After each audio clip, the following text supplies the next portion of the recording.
Chapter 1 The Boy Who Lived. Mr. and Mrs. Dursley of number 4 Privet Drive were proud to say that they were perfectly normal, thank you very much. They were the last people you would expect to be involved in anything strange or mysterious because they just didn't hold with such nonsense. Mr. Dursley was a director of a firm called Grunnings, which made drills. He was a big, beefy man with hardly any neck, although he did have a very large mustache. Mrs. Dursley was thin and blonde and had nearly twice the usual amount of neck, which came in very useful as she spent so much of her time craning over garden fences, spying on the neighbors. The Dursleys had a small son called Dudley, and in their opinion, there was no finer boy anywhere. The Dursleys had everything they wanted, but they also had a secret, and their greatest fear was that somebody would discover it. They didn't think they could bear it if anyone found out about the Potters. Mrs. Potter was Mrs. Dursley's sister, but they hadn't met for several years. In fact, Mrs. Dursley pretended she didn't have a sister, because her sister and her good-for-nothing husband were as un-Dursleyish as it was possible to be. The Dursleys shuddered to think what the neighbors would say if the Potters arrived in the street. The Dursleys knew that the Potters had a small son too, but they had never seen him. This boy was another good reason for keeping the Potters away. They didn't want Dudley mixing with a child like that.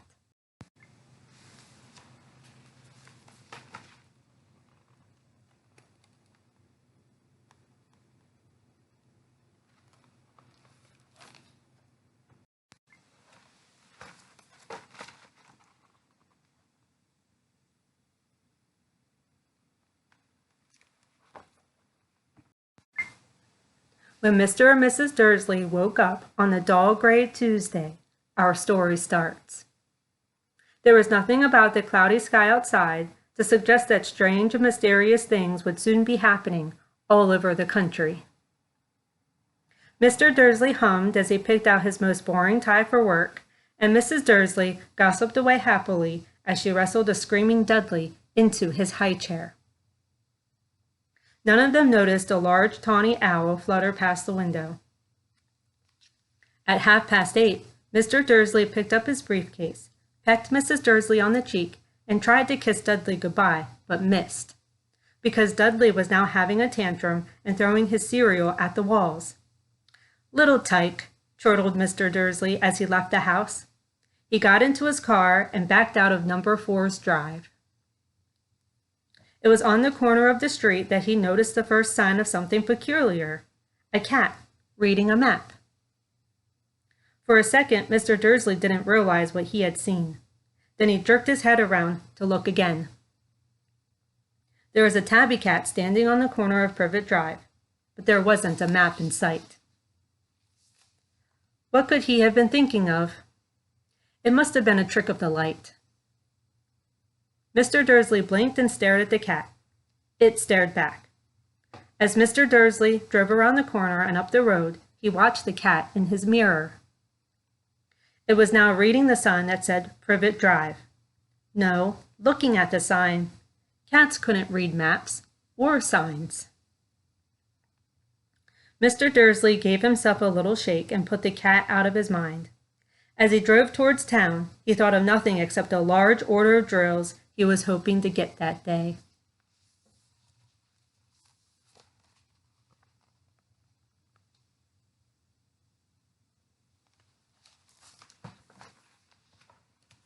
But on the edge of town, drills were driven out of his mind by something else. As he sat in the usual morning traffic jam, he couldn't help noticing that there seemed to be a lot of strangely dressed people about, people in cloaks. Mr. Dursley couldn't bear people who dressed in funny clothes. The get-ups you saw on young people. He supposed this was some stupid new fashion. He drummed his finger on the steering wheel, and his eyes fell on a huddle of these weirdos standing quite close by. They were whispering excitedly together. Mr. Dursley was enraged to see that a couple of them weren't young at all. Why, that man had to be older than he was, and he was wearing an emerald green cloak. The nerve of him! But then it struck Mr. Dursley that this was probably some silly stunt. Yes, these people were obviously collecting for something. That would be it. The traffic moved on, and a few minutes later, Mr. Dursley arrived in the Grunnings car park, his mind back on drills. Mr. Dursley always sat with his back to the window in his office on the 9th floor. If he hadn't, he might have found it harder to concentrate on drills that morning. He didn't see the owls swooping past in broad daylight, though the people in the street did. They pointed and gazed open-mouthed as owl after owl sped overhead. Most of them had never seen an owl, even at nighttime. Mr. Dursley, however, had a perfectly normal, owl-free morning. He yelled at 5 different people, he made several important telephone calls, and shouted a bit more. He was in a very good mood until lunchtime, when he thought he would stretch his legs and walk across the road to buy himself a bun from the baker's opposite. He had forgotten all about the people in cloaks, until he passed a group of them next to the baker's. He eyed them angrily as he passed. He didn't know why, but they made him uneasy. This lot were whispering excitedly too, and he couldn't see a single collecting tin. It was on his way back past them, clutching a large donut in a bag, that he caught a few words of what they were saying. The Potters, that's right. That's what I heard. Yes, their son, Harry. Mr. Dursley stopped dead. Fear flooded him. He looked back at the whisperers as if he wanted to say something to them, but thought better of it. He dashed back across the road, hurried up to his office, snapped at his secretary not to disturb him, seized his telephone, and had almost finished dialing his home number when he changed his mind. He put the receiver back down and stroked his mustache, thinking. No, he was being stupid. Potter wasn't such an unusual name. He was sure there were lots of people called Potter who had a son called Harry. Come to think of it, he wasn't even sure his nephew was called Harry. He had never even seen the boy. It might have been Harvey or Harold. There was no point in worrying Mrs. Dursley. She always got so upset at any mention of her sister. He didn't blame her if he had had a sister like that. But all the same, those people in cloaks. He found it a lot harder to concentrate on drills that afternoon, and when he left the building at 5 o'clock, he was still so worried that he walked straight into someone just outside the door. Sorry, he grunted as a tiny old man stumbled and almost fell. It was a few seconds before Mr. Dursley realized that the man was wearing a violet cloak. He didn't seem at all upset at almost being knocked to the ground. On the contrary, his face split into a wide smile, and he said in a squeaky voice that made passers-by stare, "Don't be sorry, my dear sir, for nothing could upset me today. Rejoice, for you know who has gone at last. Even muggles like yourself should be celebrating this happy, happy day." And the old man hugged Mr. Dursley around the middle and walked off. Mr. Dursley stood rooted to the spot. He had been hugged by a complete stranger. He also thought he had been called a muggle, whatever that was. He was rattled. He hurried to his car and set off home, hoping he was imagining things, which he had never hoped before, because he didn't approve of imagination. As he pulled into the driveway of number 4, the first thing he saw, and it didn't improve his mood, was the tabby cat he had spotted that morning. It was now sitting on his garden wall.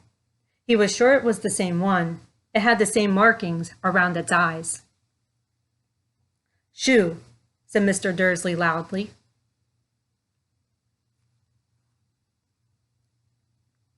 The cat didn't move. It just gave him a stern look. Was this normal cat behavior? Mr. Dursley wondered. Trying to pull himself together, he let himself into the house. He was still determined not to say anything to his wife.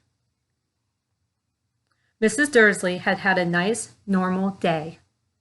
She told him over dinner all about Mrs. Nextdoor's problems with her daughter and how Dudley had learned a new word, shan't.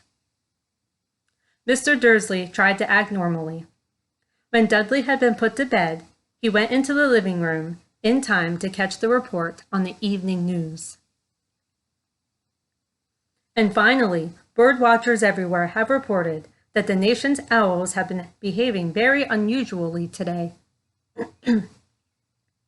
Although owls normally hunt at night and are hardly ever seen in daylight, there have been hundreds of sightings of these birds flying in every direction since sunrise. Experts are unable to explain why the owls have suddenly changed their sleeping pattern. The newsreader allowed himself a grin. Most mysterious. And now, over to Jim McGuffin with the weather. Going to be any more showers of owls tonight, Jim? Well, Ted, said the weatherman, I don't know about that, but it's not only the owls that have been acting oddly today. Viewers as far apart as Kent, Yorkshire, and Dundee have been phoning in to tell me that instead of the rain I promised yesterday, they have had a downpour of shooting stars. Perhaps people have been celebrating bonfire night early. It's not until next week, folks, but I can promise a wet night tonight.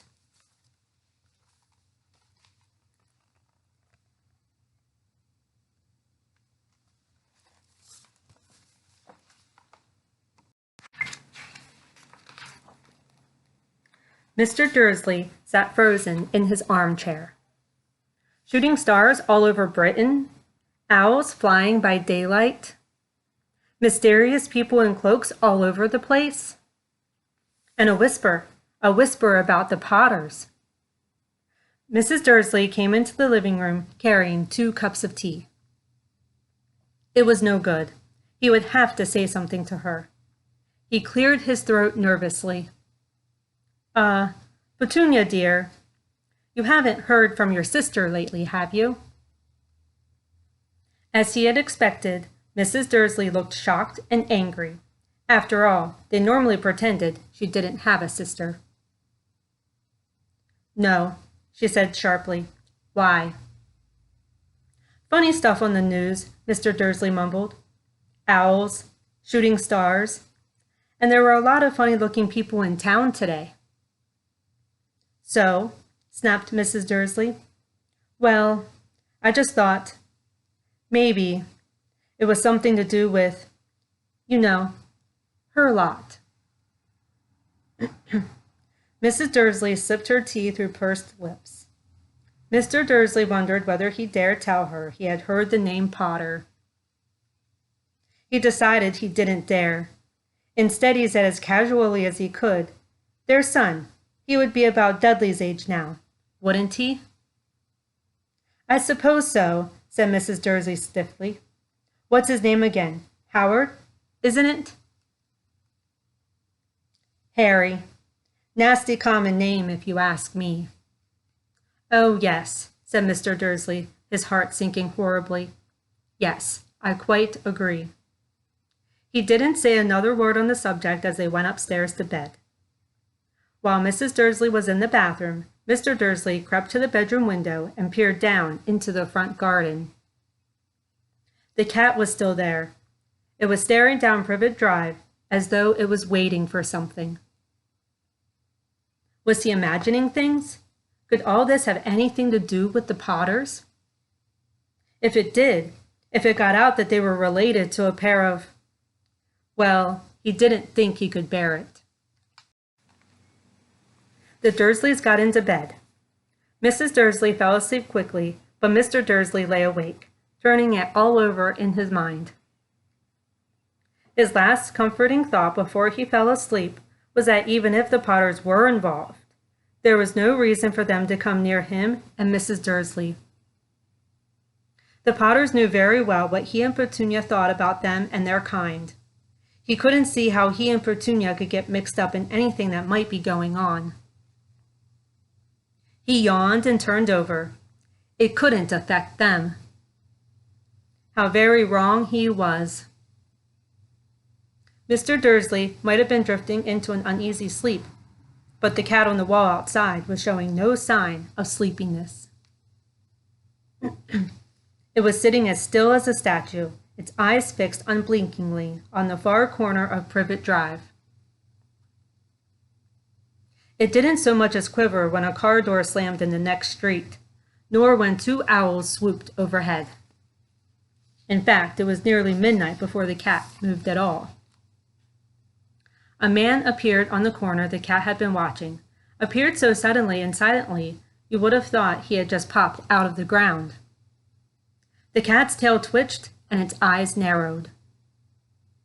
Nothing like this man had ever been seen on Privet Drive. He was tall, thin, and very old, judging by the silver of his hair and beard, which were both long enough to tuck into his belt. He was wearing long robes, a purple cloak which swept the ground, and high-heeled, buckled boots. His blue eyes were light, bright, and sparkling behind half-moon spectacles, and his nose was very long and crooked, as though it had been broken at least twice. This man's name was Albus Dumbledore. Albus Dumbledore didn't seem to realize that he had just arrived in a street where everything from his name to his boots was unwelcome. He was busy rummaging in his cloak looking for something, but he did seem to realize he was being watched, because he looked up suddenly at the cat, which was still staring at him from the other end of the street. For some reason, the sight of the cat seemed to amuse him. He chuckled and muttered, "I should have known." He had found what he was looking for inside his pocket. It seemed to be a silver lighter. He flicked it open, held it up in the air, and clicked it. The nearest street lamp went out with a little pop. He clicked it again. The next lamp flickered into darkness. 12 times he clicked the put-outer until the only lights left in the whole street were 2 tiny pinpricks in the distance, which were the eyes of the cat watching him. If anyone looked out of their window now, even beady-eyed Mrs. Dursley, they wouldn't be able to see anything that was happening down on the pavement. Dumbledore slipped the put-outer back inside his cloak and set off down the street towards number 4, where he sat down on the wall next to the cat. He didn't look at it, but after a moment, he spoke to it. "Fancy seeing you here, Professor McGonagall." He turned to smile at the tabby, but it had gone. Instead, he was smiling at a rather severe-looking woman who was wearing square glasses exactly the shape of the markings the cat had had around its eyes. She too was wearing a cloak, an emerald one. Her black hair was drawn into a tight bun, and she looked distinctly ruffled. "How did you know it was me?" she asked. "My dear Professor, I've never seen a cat sit so stiffly." "You'd be stiff too if you had been sitting on a brick wall all day," said Professor McGonagall. "All day? When you could have been celebrating? I must have passed a dozen feasts and parties on my way here." Professor McGonagall sniffed angrily. "Oh, yes. Everyone's celebrating all right," she said impatiently. "You would think they'd be a bit more careful, but no, Even the Muggles have noticed something's going on. It was on their news. She jerked her head back at the Dursleys' dark living room window. I heard it. Flocks of owls? Shooting stars? Well, they're not completely stupid. They were bound to notice something. Shooting stars down in Kent? I'll bet that was Daedalus Diggle. He never had much sense. You can't blame them, said Dumbledore gently. We've had precious little to celebrate for 11 years. I know that, said Professor McGonagall irritably, but that's no reason to lose our heads. People are being downright careless, out on the streets in broad daylight, not even dressed in Muggle clothes, swapping rumors. She threw a sharp sideways glance at Dumbledore here, as though hoping he was going to tell her something, but he didn't, so she went on. A fine thing it would be if on the very day you-know-who seems to have disappeared at last, the Muggles found out about us all. I suppose he really has gone, Dumbledore? It certainly seems so, said Dumbledore. We have much to be thankful for. Would you care for a sherbet lemon? A what? A sherbet lemon. They're a kind of Muggle sweet I'm rather fond of. No, thank you, said Professor McGonagall coldly, as though she didn't think this was the moment for sherbet lemons. As I say, even if you-know-who has gone. My dear Professor, surely a sensible person like yourself can call him by his name. All this you-know-who nonsense. For 11 years I have been trying to persuade people to call him by his proper name. Voldemort. Professor McGonagall flinched, but Dumbledore, who was unsticking 2 sherbet lemons, seemed not to have noticed. It all gets so confusing if we keep saying you-know-who. I have never seen any reason to be frightened of saying Voldemort's name. I know you haven't, said Professor McGonagall, sounding half exasperated, half admiring. But you're different. Everyone knows you're the only one you know. Oh, all right. Voldemort was frightened of. You flatter me, said Dumbledore calmly. Voldemort had powers I will never have. Only because you're too, well, noble to use them. It's lucky it's dark. I haven't blushed so much since Madame Pomfrey told me she liked my new earmuffs. Professor McGonagall shot a sharp look at Dumbledore and said, The owls are nothing to the rumors that are flying around. You know what everyone's saying about why he's disappeared, about what finally stopped him. It seemed that Professor McGonagall had reached the point she was most anxious to discuss. The real reason she had been waiting on a cold, hard wall all day, for neither as a cat nor as a woman had she fixed Dumbledore with such a piercing stare as she did now. It was plain that whatever everyone was saying, she was not going to believe it until Dumbledore told her it was true. Dumbledore, however, was choosing another sherbet lemon and did not answer. What they're saying, she pressed on, is that last night Voldemort turned up in Godric's Hollow. He went to find the Potters. The rumor is that Lily and James Potter that they're dead. Dumbledore bowed his head. Professor McGonagall gasped. Lily and James, I can't believe it. I didn't want to believe it. Oh, Albus. Dumbledore reached out and patted her on the shoulder. I know, he said heavily. Professor McGonagall's voice trembled as she went on. That's not all. They're saying he tried to kill the Potter's son, Harry. But he couldn't. He couldn't kill that little boy. No one knows why or how, but they're saying that when he couldn't kill Harry Potter, Voldemort's power somehow broke. and that's why he's gone. Dumbledore nodded glumly. It's true, faltered Professor McGonagall. After all he's done, all the people he's killed, he couldn't kill a little boy? It's just astounding, of all the things to stop him. But how in the name of heaven did Harry survive? We can only guess, said Dumbledore. We may never know. Professor McGonagall pulled out a lace handkerchief and dabbed at her eyes beneath her spectacles. Dumbledore gave a great sniff as he took out a golden watch from his pocket and examined it.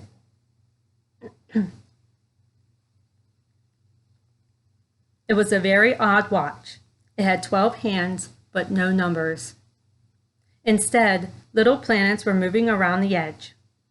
It must have made sense to Dumbledore, though, because he put it back in his pocket and said, "Hagrid's late."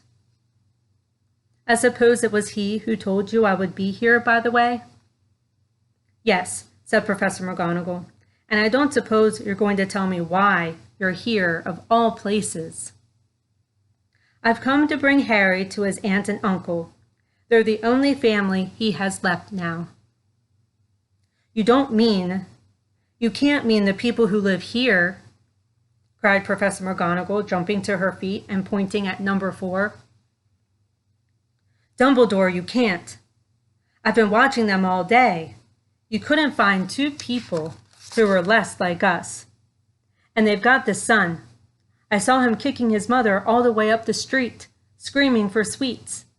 Harry Potter, come and live here? It's the best place for him, said Dumbledore firmly. His aunt and uncle will be able to explain everything to him when he's older. I've written them a letter. A letter, repeated Professor McGonagall faintly, sitting back down on the wall.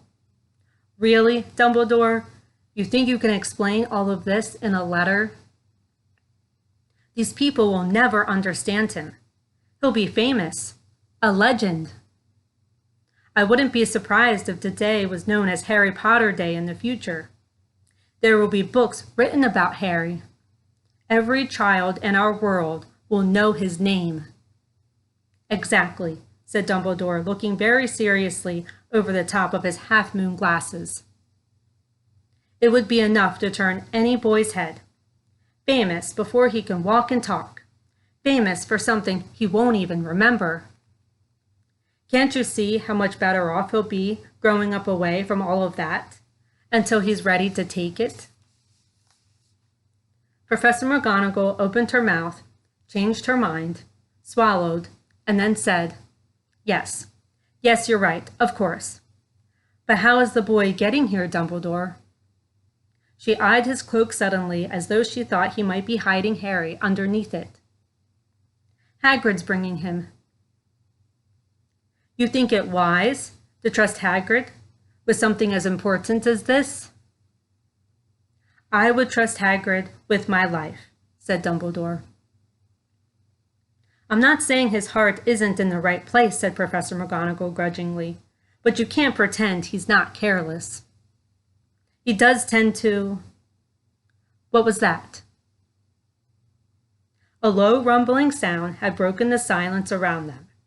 It grew steadily louder as they looked up and down the street for some sign of a headlight.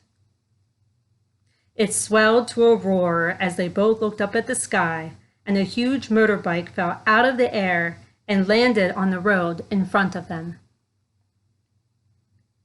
If the motorbike was huge, it was nothing compared to the man sitting astride it.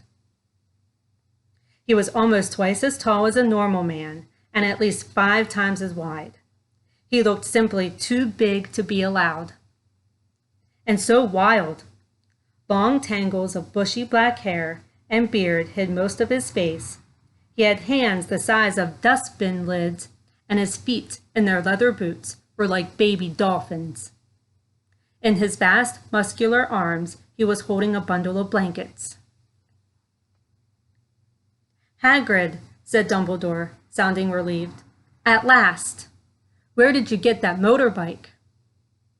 Borrowed it, Professor Dumbledore, sir, said the giant, climbing carefully off of the motorbike as he spoke.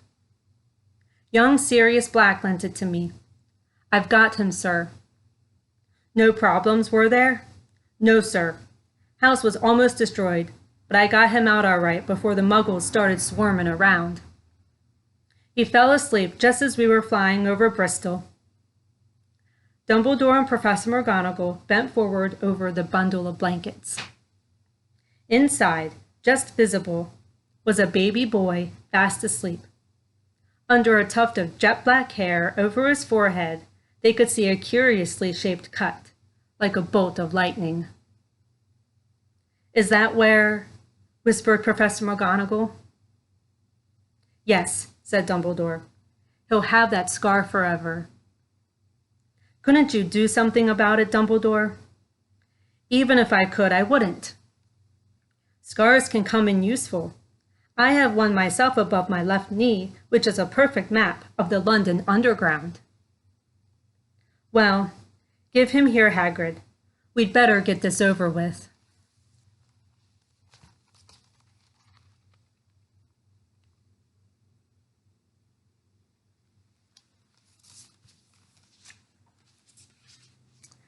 Dumbledore took Harry in his arms and turned towards the Dursleys' house.